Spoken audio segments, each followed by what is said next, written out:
Welcome to Integrative Medicine with Dr. Leland Stillman, the podcast where we explore the best of East and West, old and new, conventional and unconventional, in search of answers to medicine's toughest cases and most difficult problems. This podcast is for informational purposes only. Diagnostics and therapeutics discussed on this podcast may or may not be right for you. So talk to a qualified practitioner before taking action based on what you learn here. If you'd like to become a patient at my practice, go to stillmanmd.com to schedule a complimentary discovery call. Thank you for listening and welcome to today's episode. Hello, everyone. Dr. Stillman here, and today I'm excited to welcome Jaydee Azavari to the podcast. She is a patient of the practice, and I've invited her to tell her story of hope, story of healing, to share with you all what she's learned, what she's experienced. Hopefully it will help many of you, no matter what you're struggling with. Jaydee, thank you for joining me. Thank you so much. I'm really happy to be here with you. And we're also joined by her husband, who we will refer to as the Peanut Gallery. So I'd like to start by asking everybody who they are and where they're from. We currently live in Asheville, North Carolina. I've been here for about 14 years. I grew up in Michigan, which does have an interesting piece, I think, of my history and my health. So that's why I'm bringing it up. And what was the other question? Who we are? Who you are and where you're from. Who we are. Well, we're parents, first and foremost. We are people that like to challenge the system, go further always. Sometimes that can be a little overwhelming, and a little bit to one's detriment if they're not careful, which I can see echoed in my story. But, that's partly my work to do this time around. And you're also a practitioner yourself. You're a midwife. I was a practicing home birth midwife, and I taught midwifery for over a decade. Then moving to North Carolina, home birth midwifery is illegal. So I taught mostly and worked more with perinatal mental health, nutrition, parenting. Did it occur to you not to move to a state where your profession was illegal? Yeah, it did. But I had a job teaching, so it felt important. And there's still, I had 2 home births here myself with illegal midwives. So it happens. It's been going on for as long as history. Well, I have to admit, I've always felt that the idea of making home birth illegal, it's like, okay, we're going to throw the girl who stays home in the blizzard in Montana in jail because she didn't drive to the hospital to have her baby. Like, come on. You're really going to make things illegal in their natural setting? Like, right. We're going to ban cows eating grass when it's a lawn. Like, really? This is silly. But I'm not consulted on these matters. So, so it was illegal. And I'm curious, most people who come to us as practitioners have some kind of, a lot of them go into healthcare because they've got their own journey, their own health issues they're curious about. Was that the case with you? I knew that I wanted to be a mother for as long as I could remember. And when I became pregnant at 23, for whatever reason, there was no doubt in my mind I wanted to have a home birth. I would breastfeed, I would not vaccinate. And I can see snippets of how my mom raised me when I was young in different pieces, but ultimately I sit with that a lot and wonder, like, how much is, our destiny or the reason God brought us here already designed before we arrive? Oh, indeed. Oh yeah, 3 years ago today, I became a mother for the first time, actually. Wow, that's so exciting. I love that. It's really interesting that you had that really strong feeling so early, and then you became a midwife. And then when did you first start to have health challenges yourself? Well, it's interesting. This is one of the things that Jay and I were talking about that I don't see until I maybe hit 30-ish, mid-30s, that what was driving my almost like addiction to health was because of my own needs versus like my own health needs, if that makes sense. So from the teens until early 30s, my health focus was driven by more of a perfectionistic mentality, psychology, personality, where I was vegan, I was raw, I was exercising, I was seeking the best and ultimate aspect of how to be healthy that matched the moment of society during whatever time period I was in. Paleo, primal, keto, went through all of those things. And I look back on it and I didn't necessarily follow the status quo. So I think there was a part of me that felt like I was doing something balanced and healthy, but I was still being driven by an internal system of perfectionism. And it was when that drive and the adrenal fatigue and all of that kind of pittered out and there was nothing left, that the same mechanism showed up in health, like to the detriment of my being, which then started me on a how do I heal myself journey. What specifically did you notice first as far as symptoms? It was, I would say first it was hormone and gut. Like How so? I really, I had a big crash that I didn't know what it was for a long time. How long ago was that? Like 11, 12 years Mm-hmm. ago, and ended up self-diagnosing myself with SIBO. And at that point, most people didn't even know what SIBO was. I You're right. had to order my own test. I was advocating. I Yeah. said, something is not right with my gut. And I was just told I was fine. And over and over and over again, we went on like a year-long pilgrimage around the country trying to find practitioners in Really? Oregon and Florida and all over the place. What were the symptoms you were dealing with specifically? Specifically, it was like bloating and just not digesting anything. And I Mm. could tell that the minute food hit my stomach, there was a reaction Mm-hmm. and that I was eating, but my body wasn't getting any nutrients. Were you exhausted? I was exhausted. I was losing weight. I had losing hair, so much fatigue. I could hardly walk up the steps. And Mm. it was a visceral feeling of there's food in my belly, but I can't access it because whatever is going on with this reaction, How was your when sleep at the time? it was bad, like everything Yeah. was just bad. Yeah. I'm Yeah, going to assume you felt very depleted at that time. very depleted. Yes. So then what happened next? You did this long journey. What did you Yes. find? Ultimately, at the end, a practitioner back in Asheville that tested my thyroid. Mm-hmm. And I had thyroid testing done just Mm-hmm. on more of a routine basis Mm-hmm. before that, and everything was fine. But after a year or so into this initial digestive issue, my thyroid was virtually gone. I was at that point told my hormones were similar to menopause. It was like my whole body just stopped And how old functioning. were you then? I would have been 34, 35. Interesting. Okay.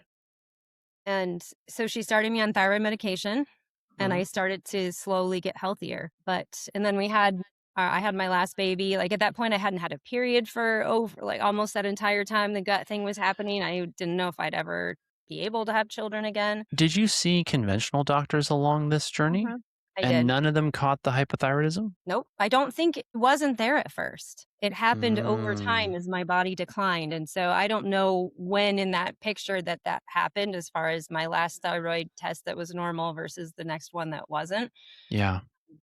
I have to unpack that for a minute because I think it's really important because a lot of people identify with this journey that you're describing of Mhm, I'm fine, but I'm a highly driven individual. And then sort mhm, of the bottom falls out of the tub, no apparent reason. And often people are sort of wandering around in the wilderness, so to speak, trying to find someone who can figure out, well, what's the real cause behind all this? And there's so many different causes that play a role, which is why, of course, we have a very comprehensive approach. We try to take a look at all of them and find out what's really driving things. But then mhm, I find that people over those months their thyroid function that may have been normal at the beginning may decline over that period of time to become then a major contributor to, and it can keep them kind of stuck too. So I've also observed that patients will often do better when you kind of kickstart things with a little bit of thyroid hormone, even if they don't need it long. And we have had patients start and then taper off later once they'd mhm, achieve their health and wellness goals. So yeah, it's a very common story to me, but I always, it's such a shame when someone, because some patients do wander around for months or years and no one notices that it's their thyroid. So you mhm, changed that and then things started to come back mhm. across But the board. I would say maybe like a 40 to 50%, but it was such a big jump from where I Mm-hmm. had been. I Mm-hmm. was satiated for a while. Great. I had a baby, which I really wanted to have one more baby, so I was super happy about that. But then after a year out postpartum, when I felt like things should be getting more normal again comparatively to how all of my other pregnancies had been, Mm-hmm. just hormones coming back online in a more normal Mm-hmm. fashion and all of that, it really didn't. So then I was like, okay, my baseline isn't going to go back up as I had hoped. Mm-hmm. And I continued on for a number of years then on thyroid medication, going into eventually menopause early. Nobody could really tell me why this was creeping into like age 40. How old am I now? 42. Like for the next 3 or 4 years, it was like, well, I guess this is where I'm at. It's kind of a bummer. but nobody could really give me answers. So I just kind of kept going. I'm sure that coming from your background as a midwife who'd focused so intensely on her health, it must have been very disillusioning to have your body sort of quit on you in this very dramatic way. It was. It was really hard and sad, and it was better than I had been when I was really, really sick. So I had that to reference and be grateful for the improvement I had made. And I think that we both maybe just decided this was as good as it was going to get. And I would keep working on my own with diet and exercise and tweaking things because I am really health oriented and Mm-hmm.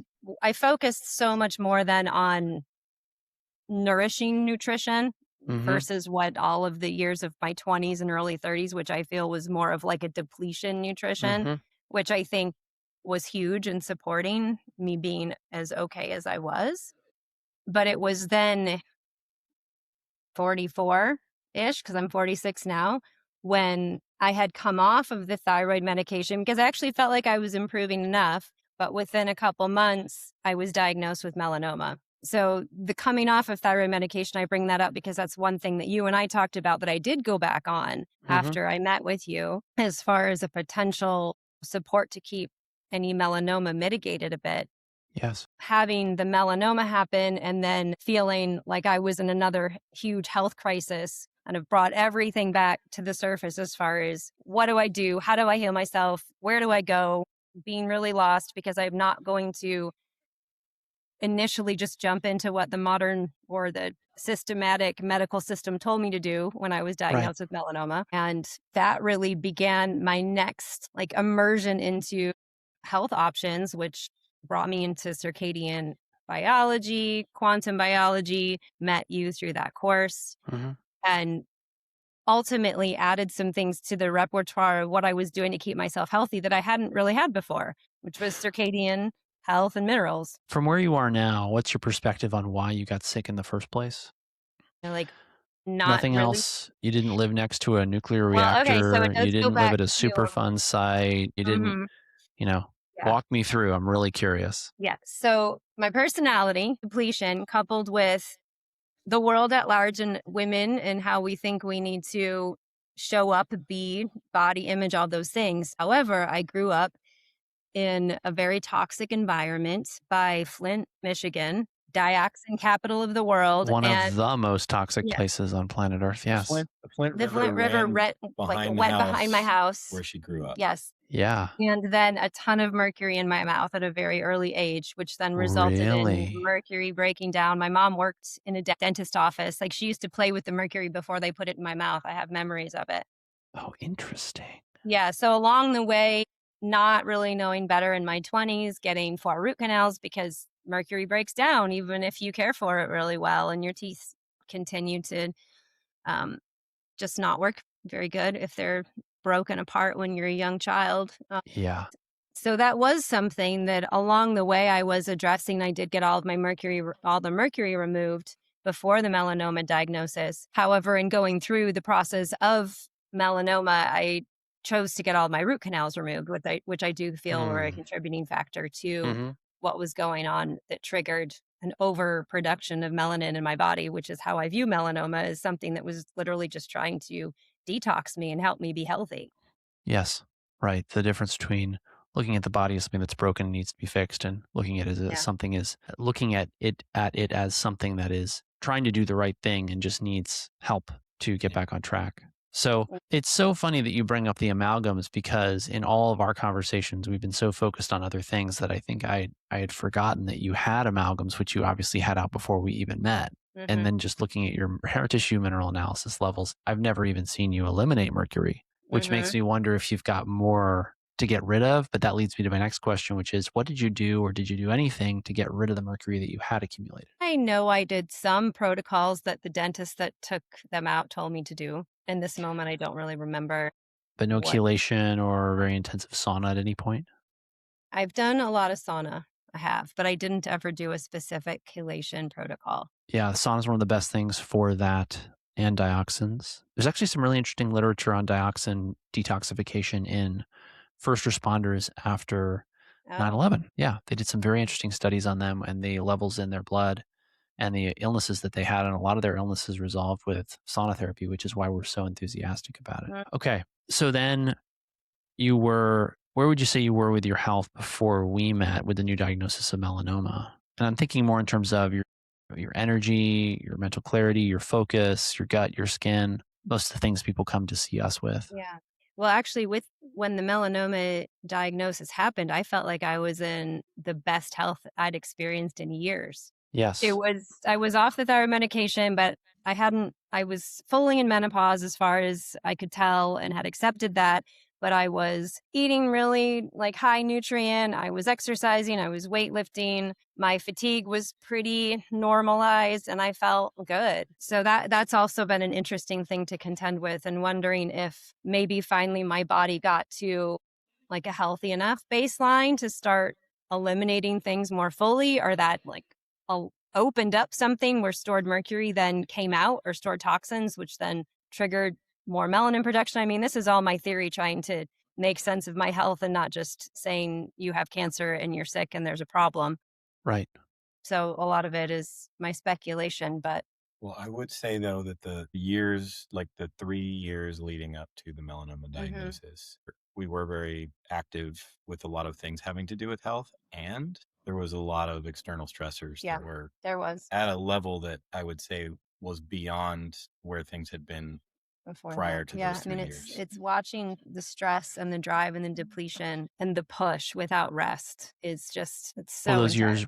those years would have been COVID, right? Yeah. Yeah. And we started, which I don't know how much we talked about before, but we started an alternative, like nature-based children's program Yes. against the COVID narrative so that children could be together, not have masks, not have vaccine regulation, not have contact tracing, not have all the things. And we, stepped into a pretty intense, like even public profile position against that stuff. And it was really stressful. It was really stressful holding that amongst over 100 parents for a number of years, being in a position that many people didn't like, but we felt very important to speak to and uphold. Yeah, I couldn't agree more. So yeah, there was stress. Yeah. So you came to see us, and I'm really curious to ask why you decided to come see me. Well, after the melanoma diagnosis, so there were different things that the medical system wanted me to do. They wanted to do sentinel lymph node removal. They wanted to do multiple PET scans and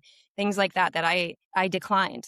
And I just said, I don't have palpable lymph nodes. I'm not feeling really good about putting all this stuff into my lymphatic system at this point. I feel like it's already taxed. Why would I do that? And of course, I didn't get a lot of, happy responses to those things, but I felt strong in that position. And we spent a couple months going to a number of different alternative cancer centers in Arizona and California. I got the root canals out in Tijuana. That was a crazy experience, and felt though at that point, which was shortly before I came to see you, that things had stabilized enough where I didn't need to be actively seeking cancer care, but I wanted to still look at my health, look at like the basis of what's going on in my body, root cause, and continue to have a practitioner that would help me maintain and get healthy as time and years continue to unfold. I also, as I mentioned, took the applied quantum biology certification course because in learning about melanin and sun and melanoma, I just went full into quantum and circadian health, which was so supportive and helpful for my melanoma journey, and saw you as a teacher there. So putting those things together, wanting somebody that could look at melanoma with a holistic lens and also not just tell me I need to be afraid of the sun, because I knew that you wouldn't tell me that. Correct. And additionally, the aspect of Christianity. So those things are what brought me to you. Thank you. Yeah, I think that it's a really challenging situation that you were in. And I've actually had atypical nevi myself removed by dermatologists. And I've talked to them about the risk benefit ratio or profile of this procedure. And the tough thing about melanoma and any skin cancer is that, yes, it's visible, but they can be very sort of sneaky. A seemingly benign looking nevus can turn into a melanoma and invade through the skin and then be metastatic. And then it can be rapidly fatal. I think the real tragedy of dermatology research, I mean, maybe this is just one of many, is that this is a solvable problem. Because the reason they recommended sentinel lymph node biopsy, PET scanning, all these things is, well, if we're not aggressive enough, the patient could say, well, you should have been more aggressive, and then it turns into a lawsuit, right? And so doctors have really been powerfully shaped by the trial lawyer, the court system, the justice system, to be overly conservative. And then you combine that with a lack of time to truly walk patients through the risks and benefits of these things. And you wind up with a perfect recipe for patients being unhappy, doctors being unhappy. And then the doctor's response is, well, I got to cover my behind. And doctors will literally call it CYA, cover your ass. And it's sad that that's where the sort of corporate oligarchs have taken medicine. But I also hope patients understand that doctors don't mean ill. They just don't have the time. And in the case of the data, the kind of trial to do or to answer this question would be, okay, we're going to take two groups of people and some of them have to do no or less monitoring and another group has to do more. Mm-hmm. And even if you separate them, I can tell you that there's going to be different psychographics and demographics to those groups. So you're still comparing apples to oranges. And if you randomly assort them, then arguably there's an ethical problem because, well, one of these is going to be safer than the other. Who are you to decide to randomize people? Mm-hmm. But what happens as a result of this is no one does the study. No one has the answer. And so if you ask somebody a pointed question, like, because this is the real question, what is my risk of death from refusing the surveillance that you're offering me? Mm-hmm. And I didn't really put that together until I was out of my training. But as I counseled more and more and more patients, because patients very frequently seek me out because they want my opinion about a procedure, because they feel like the proceduralists have this perverse incentive to over operate, which they do. Mm-hmm. And this is why, the dermatologists have a good thing going. Why do research that will reduce the number of operative cases you can take on, right? And I'm not saying that there's like an active conspiracy of like, oh, we've got to make sure we've got operative cases. It's just people get paid to do what they get paid to do. But I look at it and I think this is a solvable problem. And, never in training did anyone say, well, here's the risk of doing nothing. And in some cases, it was actually just a sort of catastrophizing. Like, well, of course, if you don't do what we tell you, of course, you're going to get sick and die young. It's like, why do we assume that? This is it's a hypothesis, not an absolute, right? Anyway, that's probably a whole nother story for a whole nother podcast when it comes particularly to cancer. So what did we do? Because, well, actually, let's give people a little bit of context.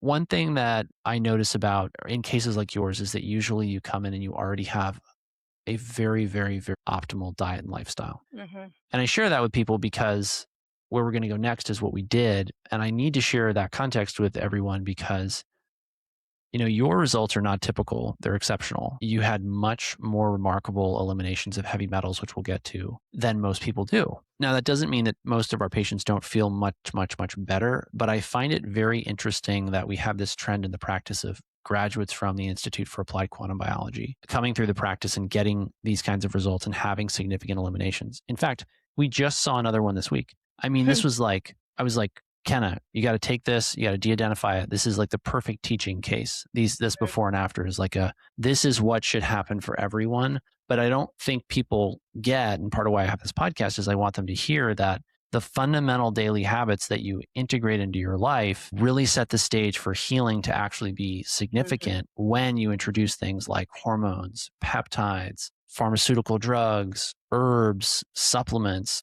right? So I'm really curious, when you came into the practice, what did you already incorporated from all the years of learning and practicing yourself in terms of your daily routine and your lifestyle and your habits? Can I go back to the cancer thing a little bit more first? Yeah, of course. Okay. So I feel like I should explain with a little bit more detail the choices I made and why. So during my time as a midwife, it was very important to always be considering what the test results are going to do and how they're going to change your course of treatment. Yes. And having the ability to pause in those extremely intense emotional moments when somebody could be holding over you, life or death, and to, build up whatever that is inside of oneself to be able to know you have a moment.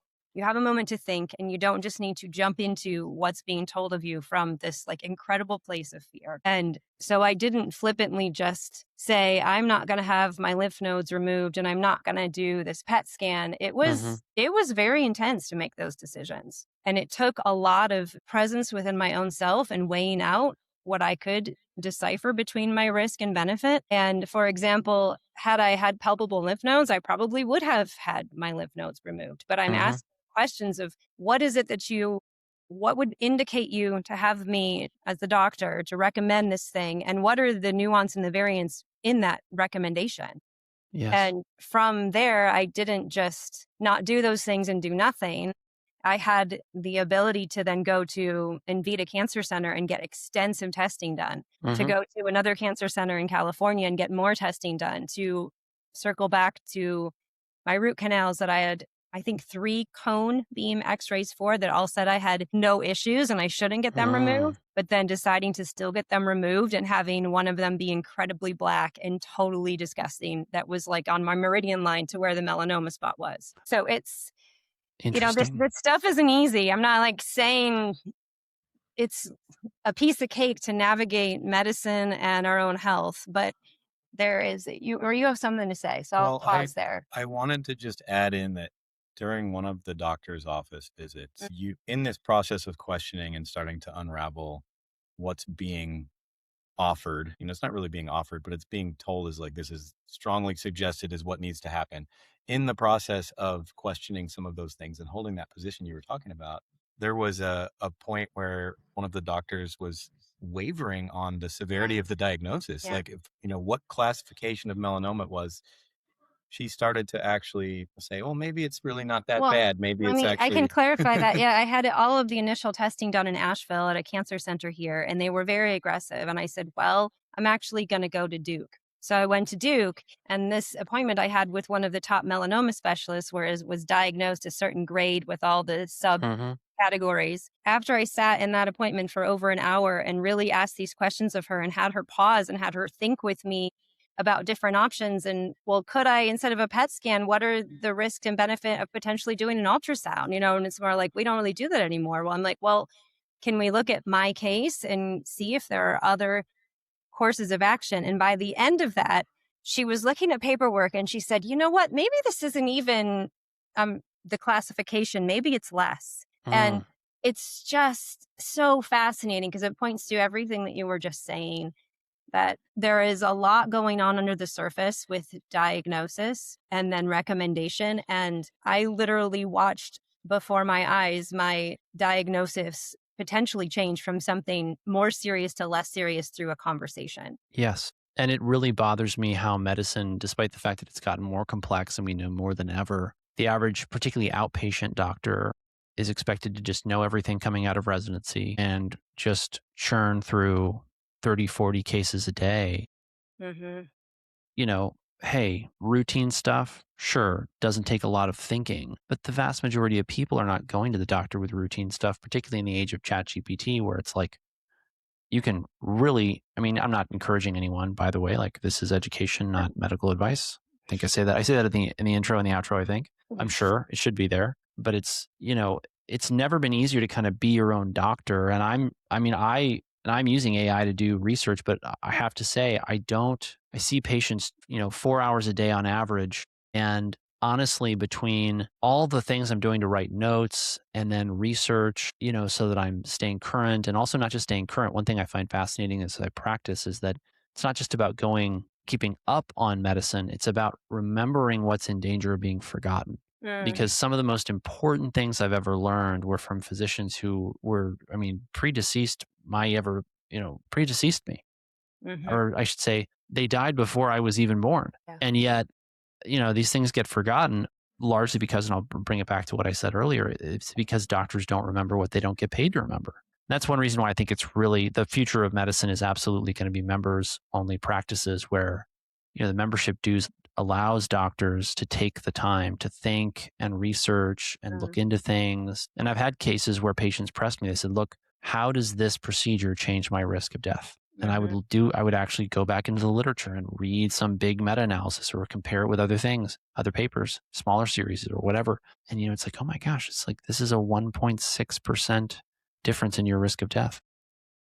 So it's really interesting being out of training and having the opportunity to do this kind of research because of the way the practice is structured. And, I'm curious what you did as far as your own research. Like, what did you look into? What did you read? What did you put weight into? Because it also sounds like a lot of this was sort of searching your own self for what you thought was right. I have a history in my family with cancer. So cancer and researching and knowing even of various places offering alternative quote unquote care was not too far from the surface for me. And then really specifically though with melanoma, it was reading books on that and mitochondria and metabolic health and learning then about circadian health and quantum biology, I guess would probably be the most specific things that shifted from where I was before the diagnosis. Yeah. By And which then I mean, though, did you look at like any outcome studies of melanoma? Like try to get deep into oh, the yeah. literature? Yeah, I You did? did. Yeah.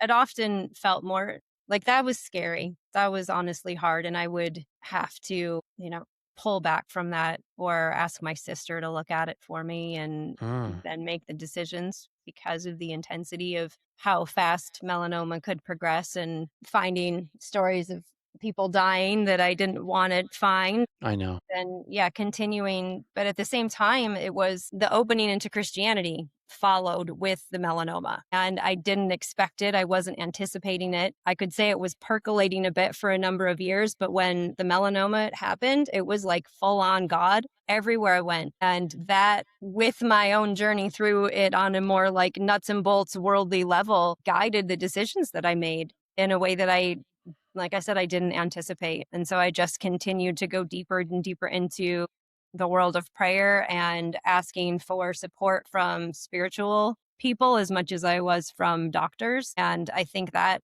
really was the thing that carried me on to the next step and the next choice and still is. Fascinating. Mhm. Excellent. Do you mean that you weren't practicing Christians before that and then? Not really. I mean, full on like new age until about 3 or 4 years ago, you could say. Yeah. What's your perspective on that now? Well, that's an interesting one. Yeah.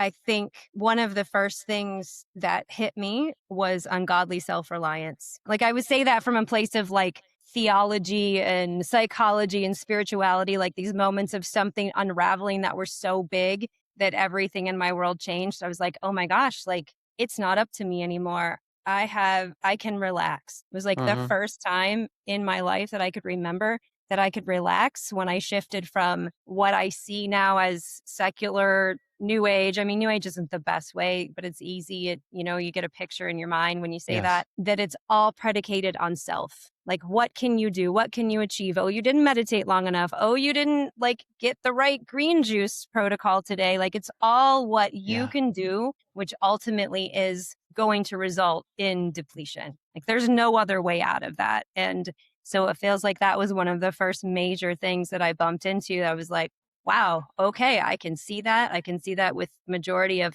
all the people I've lived my life with before where we are now. And it gave me the biggest sense of relief that I have ever experienced. Wow. Thank you for sharing that. Thanks for asking. So all that being said, what were the top things that you'd already incorporated into your diet and your lifestyle before we Yes. started working So together? circadian.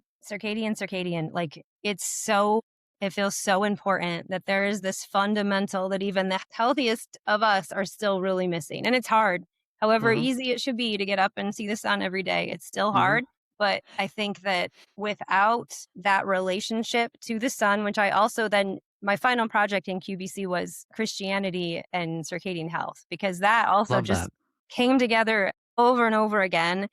That like we were designed to be present to the sunrise, to pray. And we were designed to not just on this biological level to be present through all of the different aspects of the day and like the sun on the horizon and all the stuff, but there is a direct relationship to our life source through that process that I feel like without that being considered and working to become optimized, you're always going to be working against something. You were up every single morning, Yeah. whether it was 10 degrees out or 60 degrees out, For drinking some tea, yeah. but sitting out and looking towards the sunrise. So that was she really took that and committed full on to that as a practice. And then, adjusting our light environments. So the variations in that world, Yeah. which there's a lot We've got to unpack this a little bit for people who are not familiar with all this lingo. Sure. Circadian meaning the day-night cycle that humans operate on. We're supposed to be awake during the day and asleep at night. Very important to get bright light during the day. It's a whole nother story how that fits in with sunlight and melanoma. I'll have to talk about that another time and I've written about a lot about that in my various books. But so honoring your circadian rhythms by going to sleep when the sun goes down and limiting artificial light at night, which disrupts sleep and is linked to worse skin cancer, cancer in Yes. general, shorter Yeah. life, chronic autoimmunity, inflammation, heart disease, that you name it, right? So having an optimal daily routine in terms of your light and what else? Well, you named all of the basics. I do think the light at night is equally as hard, and the light from screens. Mm-hmm.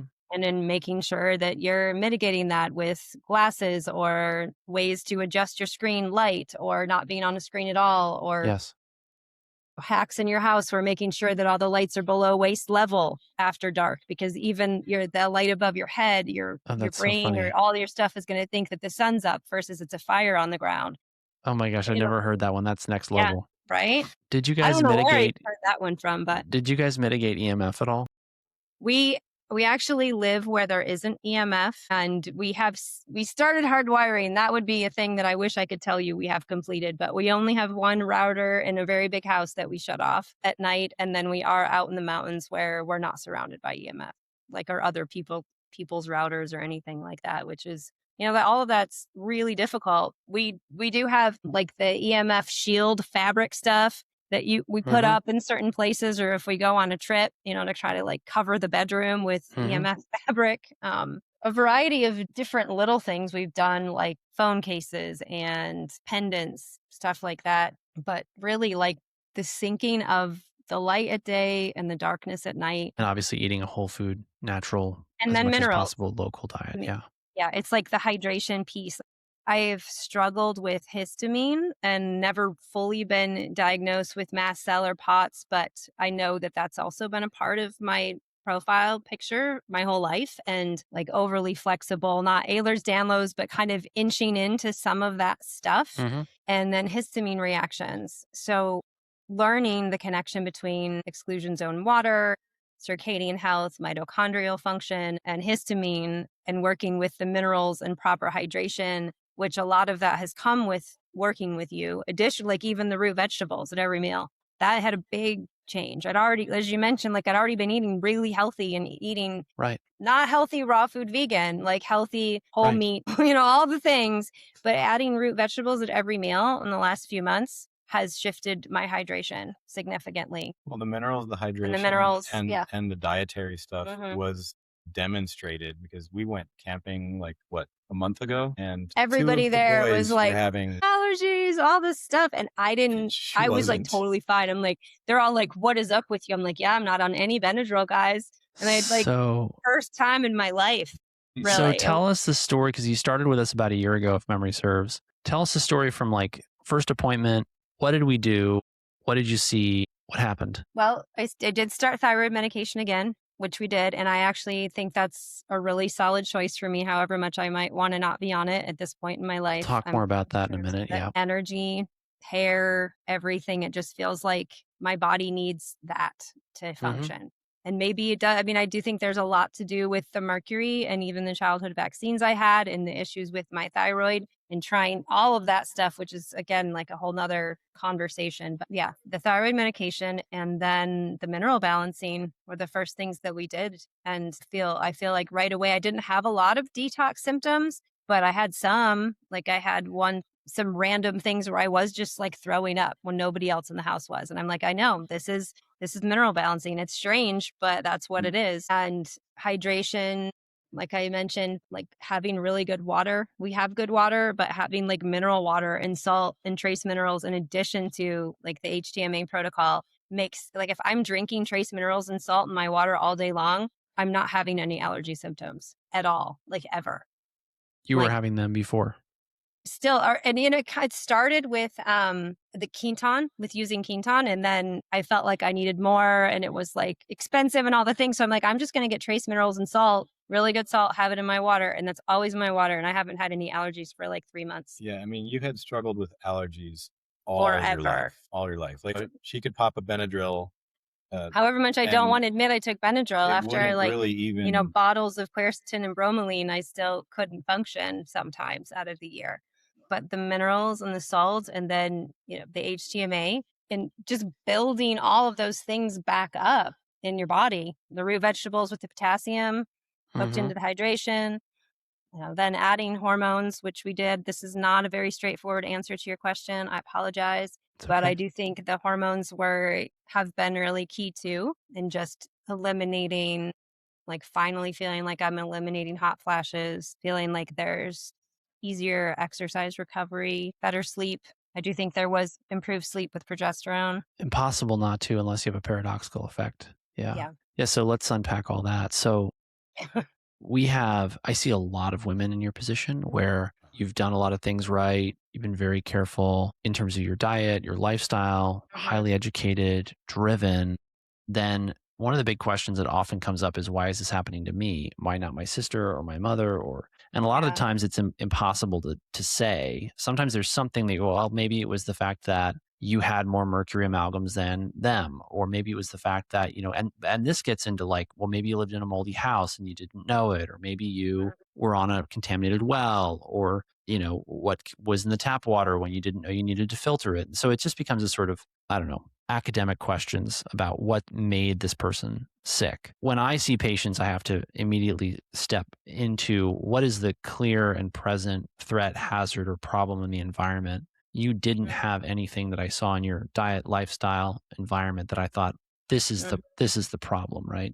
You did have a picture of some combination of exposures and choices I've made depleted the system, plus or minus introduced a lot of contaminants. And that has resulted in this clinical picture of very severe hormonal imbalances early in life. Now, we do see this happening a lot. You mentioned, I think, vegan, vegetarian, plant-based eating. We see that a lot with women and men who go that route. We often end up with very significant mineral imbalances that take a long time to solve. And why I got into mineral balancing was that I was in the world of integrative medicine, tried different protocols, had many different mentors, and started to look more and more as I treated patients at the body as being very much like an ecosystem. It is a system in which there are many different energies and resources. And it isn't just a matter of you just go throw some fertilizer on the lawn, or you just spread some lime over there. When you actually amend soils on a farm, in nature,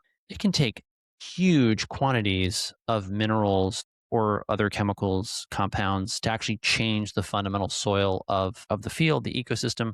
And so I got into mineral balancing because I kept seeing this trend where patients would start low or some minerals or vitamins. They would get a little bit better, or they would get much, much, much better, but then they would slide back. And so what I realized was these patterns over time, decades of depletion, decades of exhaustion, decades of, stress or the wrong diet or whatever, that time would end up creating a clinical scenario that was so, like, the depletion was so deep that it wasn't just, we just give you some supplements and do some basic labs and just send you on your merry way. Like you described, you saw this gradual, slow improvement over time that was very consistent, but it wasn't just, 1 or 2 rounds of lab testing. It was a whole year of the minerals, and you stuck with them. You were very diligent. You did all the testing on time because you were seeing all these benefits. And I mention all this because I see a very strong trend in my world for people to, sort of like take a multi or take some zinc or take this or that.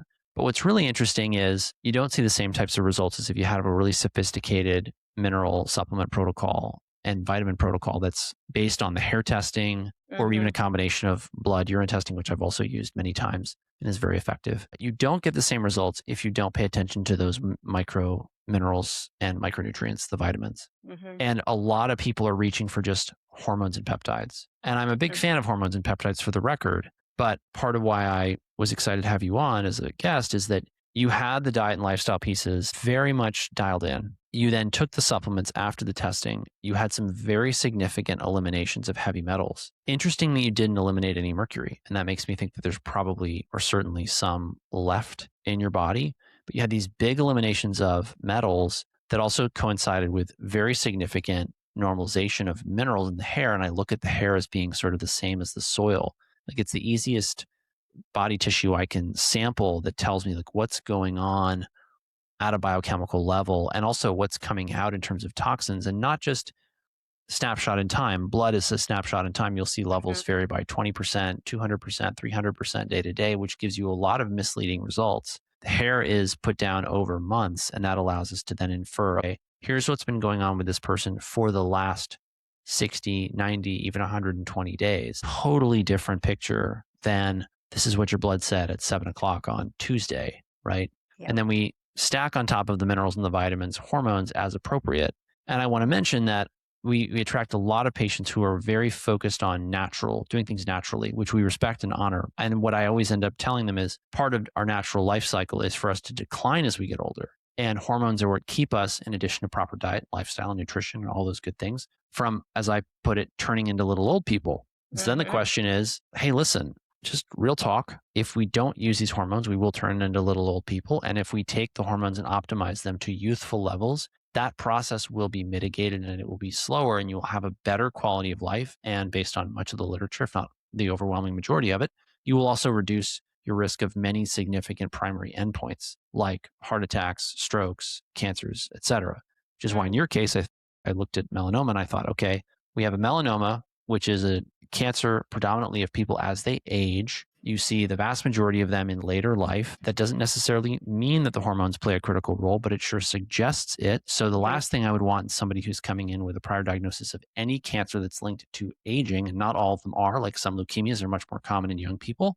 Well, I would want to be really sure that I had the hormones at a high level, not overdosing anybody, obviously, but at what I would call the maximum therapeutic level before we get into side effects or problems with levels being too high for the body tissues, right? Because that, in my view, plus the minerals is, if you're asking me, all the evidence, all the scientific literature I've read over the years, all the mentors I've had, what are the most important things for people to do? And again, beyond the diet and lifestyle and nutrition, the daily choices we have to make to be healthy, those are the things that I deal with in practice every single day that I see, A, getting patients the best results, and B, insulating them from future illness and issues, regardless of what type we're talking about. Yeah, very well put. And it's essential. If we aren't looking at these fundamentals that just keep our body running, that do get depleted, even if we're living optimal lifestyles, just because you're alive and you're going to be dealing with stress and we can't eliminate all toxins because of the world we live in, all these things. Right.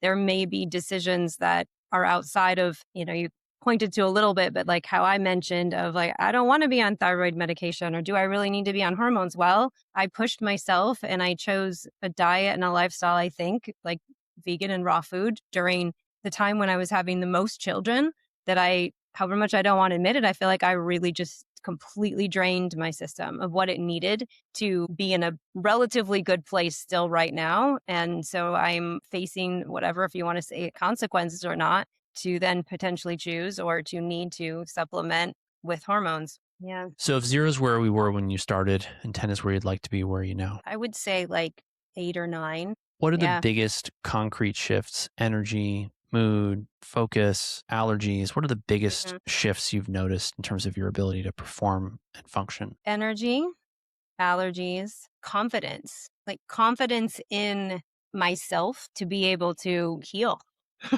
Like, even though there's been ups and downs and everything that I shared, I honestly feel like I've landed someplace where it's finally working. Like, this is how really we're supposed to eat. I mean, sure, there'll be nuances. This is really how we hydrate. This is really how we're supposed to be present in nature and sunlight. And there's a sense of like satisfaction, safety, landing somewhere that I don't think I've ever felt before. Despite having traveled all over the place for everything. Yeah. Being a very curious person that wants to try lots of things and, be ahead of everybody else. But I do think that there's an aspect of coming into Christianity that's offered that too. And I, again, wanted to find a practitioner that would, and we've never really talked about that in any depth, but I knew that you would accept that and you would honor that and understand, what I would have to share around that. And it would be important to you to hear, where I don't know how often that is present in healthcare relationships. I can say even in a lot of my alternative ones, it has not been there. So that feels really essential. Yeah, I mean, the more I practice, the harder it is to think about practicing without, Christ and God and my theology, partly because, the devil is just so real and his mischief is just so deep in medicine. So the idea of trying to heal the sick without the Almighty is like, I don't feel like I have much. Let's just say I don't like my odds. And we pray about our patients every day, my wife and I and our son. And I really believe in that.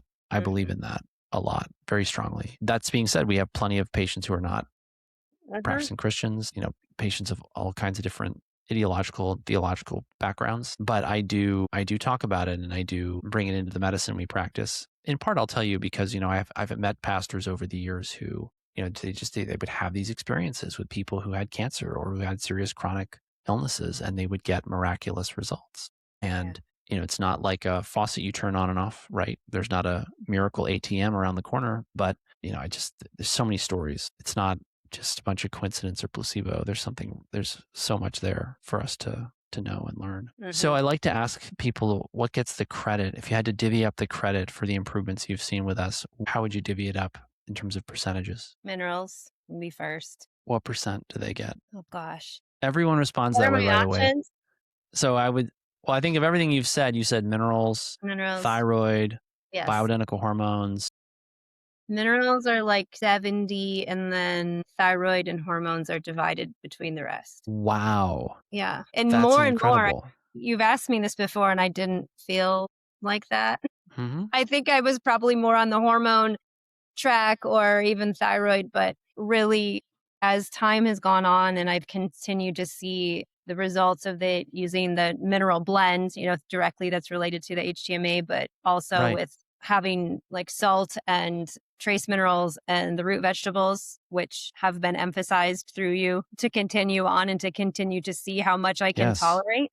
I feel like it's added like this salt and light piece. It's added like the counter to the light in this way that I'm like, you have to have these things. This has to come first. And from there, the other things will have the ability to affect you in whatever degree they can, kind of based on that core. Absolutely. Yeah. And I expressed some surprise at how much you thought or now think the minerals have done this for you. In many respects, I feel like the minerals have there's a subtlety to them that I think people can miss. And it actually saddens me because they're nowhere near their full potential because of the subtlety of it. And that's part of the beauty of minerals is that it's really hard to hurt people with them. Now, that being said, we see a lot of bad practices out there in the integrative health space, all of them well-intentioned, of course, but we get these really minerally imbalanced people coming in because they've been making these small, seemingly inconsequential choices with regards to their minerals, like cooking in certain types of cookware or, drinking out of certain types of drinking vessels or eating certain types of food or preparing it a certain way. And they just don't realize that these tiny little adjustments to the steering wheel of the car don't result in any noticeable changes right now, but 100 yards down the road, you're in the ditch.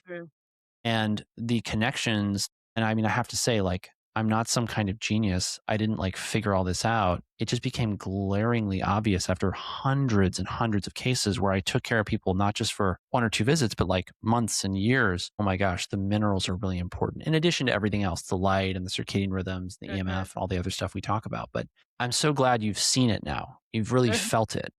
And that's one thing that I hope it comes through in my content because it's part of why I'm making podcasts and writing blog posts is you play around with hormones and peptides, great. You'll get great results. People will feel good. They'll function well. You're going to change a lot of lives. But if you really double down on optimizing the mineral system that all of that rests upon, it is just that's the next level. That's why I'm so passionate about what I do because I wake up every single day and I feel really, really, really good. And I didn't feel that way for a lot of my life. And so I want everyone to feel this good and have the level of ability and the options available when your physical vessel is capable, right? That I and patients like you experience through enacting this framework that we've created, that we bring people through. Yeah. Thank and you for patches. Those are good too. Oh my gosh. Yeah. Oh, wow. Wait a minute. Hang on. We may be running out of time, but I mean, well, I'll just say that at the end. What was your experience with them? I immediately felt them when I put them on. X39 patch is what we're talking about? X39. I used X39, Eon, and Alavita a lot because of still the melanoma and trying to work with some kind of protocol that I completely created. So support my skin and inflammation. But I definitely feel like they had an impact on my skin, on energy, on inflammation. We used them a lot over the winter, didn't have sickness, like Mm-hmm. especially with my kids. Tick bites. My son, we have ticks. He's gotten bit by ticks. This year it's happened 2 or 3 times already, and I've put 3 different patches on him and he's had no reaction, where typically he would get maybe a fever or some swelling. And I mean, this is all somewhat anecdotal. How are you going to say? But Right, I'm of like, course. I'm seeing things different.